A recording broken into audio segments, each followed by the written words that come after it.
Hi friends, எல்லோரும் எப்படி இருக்கீங்க? காலை வணக்கம். இன்றைக்கி ஞாயிற்றுக்கிழமைனால எல்லோரும் கொஞ்சம் லேட்டாக தான் எழுந்திருப்பீங்க. அதனால தான் கொஞ்சம் லேட்டாகவே வீடியோ போடுறேன். இந்த செடி இதுக்கு பேர் தூதுவளை. நான் வந்து ஒரு மல்லிகைப்பூ செடி வச்சேன். என் ஃப்ரெண்டு வீட்டிலேருந்து ஒரு குச்சி வாங்கிட்டு வந்து, அவள் வீட்லேயே தூதுவளையும் இருக்குது.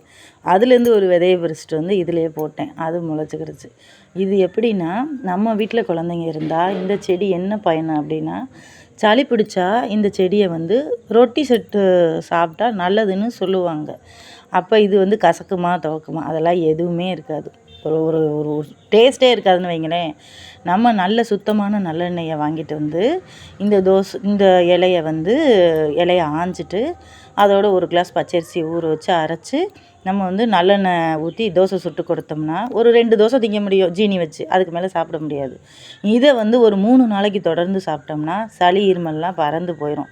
நம்ம மெடிக்கலுக்கு அவசியமே இல்லை. காசு கொடுக்கணும், மாத்திரை வாங்கணும், குழந்தைங்கள ஆஸ்பத்திரிக்கு கூட்டு போகணும். இந்த லேசாக வரையிலே இந்த இலையை வந்து நம்ம அரைச்சி தோசை சுட்டு கொடுத்தோம்னா குழந்தைங்களுக்கு சளி இருமல்லாம் பறந்து போயிடும். ரொம்ப வச்சுக்கிட்டு இதை தோசை சுட்டு கொடுத்தா நல்லாயிருக்கும் அப்படின்னா கண்டிப்பாக இருக்காது.